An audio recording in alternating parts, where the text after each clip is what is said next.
Eh bien salut à toutes et à tous, c'est Cycliste, on se retrouve aujourd'hui pour une nouvelle vidéo et on part sur une preview des favoris de ce Tour de France qui commence, on le rappelle, cet après-midi. On commence donc tout de suite avec le maillot à poids, donc avec une étoile, ça sera Pierre Rolland, le coureur de Vital Concept, a monté de grandes choses notamment sur le Dauphiné et par le passé, maillot blanc en 2011, etc. Et on sait qu'il est capable en montagne de briller sur la longueur. Peut-être que ce maillot à poids sera pour lui cette année. Et maintenant, notre coureur 2 étoiles, il s'agit de Romain Bardet. Le coureur français de l'équipe AG2R mondiale sait qu'il peut faire de grandes choses, comme il l'a prouvé par le passé, car il est vraiment un grand talent. Après, est-ce que ça suffira? Est-ce qu'il faudra qu'il fasse plus? Est-ce que son équipe sera là pour lui? C'est des bonnes questions. Il se consacrera peut-être au général. On sait que ça risque d'être difficile, donc je le vois bien avec le maillot à poids cette année. Ensuite, nous passons à notre coureur 3 étapes. Il s'agit du tenant du titre, mais pas l'année dernière, du 2017, c'est Warren Barguil. Le coureur Arkea jouera surtout un rôle d'équipier pour Nairo Quintana, mais il sera présent sur les étapes de montagne. Dans les échappées, comme il a su le prouver par le passé, pour peut-être nous ramener une victoire d'étape et bien sûr, le maillot Tourvolté de maillot à poids. Avec 4 étoiles, encore un Français, c'est Julien Alaphilippe, le coureur de Deceuninck Quick-Step, sait qu'il est capable de briller en montagne de par son punch et sa vélocité. Il est capable de passer en haut de grands cols et de remporter de grandes étapes. C'est pour ça que nous l'avons mis avec ses 4 étoiles dans ce classement. Et maintenant, c'est Adam Yates qui est notre grand favori pour le maillot à poids. Il a annoncé qu'il le ferait.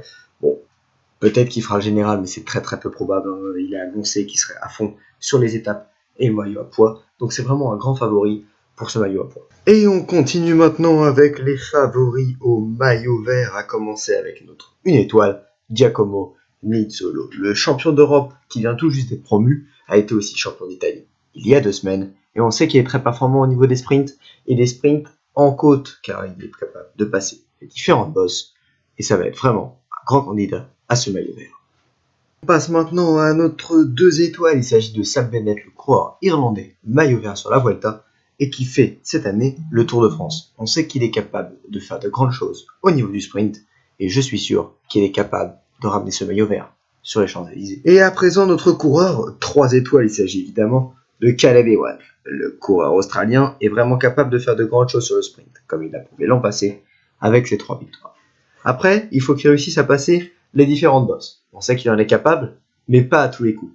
À voir si Caleb Ewan réussit à performer cette année et à bien sûr revaloriser son fait d'être sprinter puncher. Et à présent, notre coureur 4 étoiles, il s'agit tout simplement de Wout van Aert, le coureur de la Jumbo-Visma qui a fait un très très gros reprise de saison, est capable de faire de grandes choses, comme il a gagné Milan-San Remo, comme il a été champion de Belgique contre la montre. Il est capable de performer sur tous les points, notamment avec sa victoire sur le Critérium du Dauphiné et son rôle d'équipier qu'il a tenu à merveille. Et maintenant, notre grand favori pour ce maillot vert, il s'agit tout simplement de Peter Sagan, le tenant du titre, pour tenter de gagner un 8e maillot vert, le Slovaque. On sait qu'il peut faire de grandes choses, on sait qu'il chaque année il est là, sur le sprint intermédiaire, sur les sprints finaux, sur les sprints en boss, même un peu dans la montagne. Peter Sagan est vraiment le grand favori de ce maillot vert. Et on passe à présent à nos favoris pour le maillot jaune. Nous allons commencer avec nos 1 étoile, tout d'abord avec Romain Bardet, le coureur d'AG2R, Pierre Rolland, le coureur de Vital Concept, Sergio Higuita, le coureur de l'EF Trapac, Adam Yates, le coureur Mitchelton Scott, Sepp Kuss, le coureur de la Jumbo-Visma, et enfin Pavel Sivakov, le coureur d'Ineos. Tous ces coureurs sont vraiment capables de faire de grandes choses sur ce Tour de France, de jouer les favoris, de jouer les équipiers, de jouer le maillot à poids, de jouer les étapes. C'est des coureurs complets, mais peut-être pas assez forts pour être plus haut dans le classement. Mais ils peuvent prétendre à un top 10 ou à un top 15. À présent, passons aux 2 étoiles.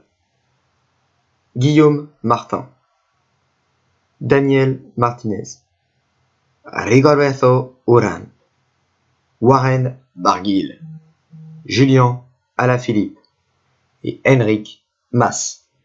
Tous ces coureurs sont capables de faire de grandes choses également. On pense notamment à Guillaume Martin, 3e du Dauphiné, Martinez, vainqueur du Dauphiné, Urán, 2e du Tour 2017, excusez-moi, Warren Barguil, champion de France l'année dernière, maillot à poids sur le Tour 2017, Julien Alaphilippe, 14 orange jaune l'an passé, et Enric Mas, 3e de la Vuelta 2018. C'est des coureurs qui sont au top niveau, mais peut-être pas assez forts pour jouer le top 5. Ces coureurs que l'on a classés en 2 étoiles sont sûrement capables d'aller viser des étapes, d'aller grappiller du temps, peut-être de créer la surprise. On pense notamment à Guillaume Martin. Ça a été annoncé par leurs différents directeurs sportifs. Et on le sait qu'ils sont performants ces coureurs. Passons maintenant aux 3 étoiles. Là, c'est vraiment des coureurs capables de jouer pratiquement la victoire finale, mais au moins le podium.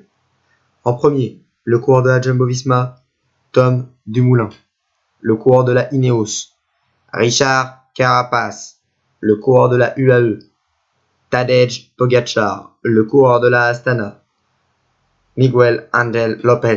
Et le coureur de la Trek Segafredo, Richie Porte. Richie Porte, on connaît, malchanceux sur le Tour de France. Il chute pratiquement chaque année, sauf l'an dernier, mais il fait pas une grosse performance. Tadej Pogacar, 3e de la Vuelta, l'un de nos favoris. Peut-être la victoire finale, ou tout du moins le podium. Et Dumoulin et Carapaz, alors c'est des coéquipiers, mais ils sont un peu co-leaders, donc. Est-ce que c'est faisable pour eux d'aller chercher la victoire finale? Tout de suite, les 4 étoiles. Emmanuel Bourman, le coureur de la Bora, 4e du Tour l'an dernier. Il est performant, il a été blessé, mais est-ce qu'il pourra viser la victoire cette année?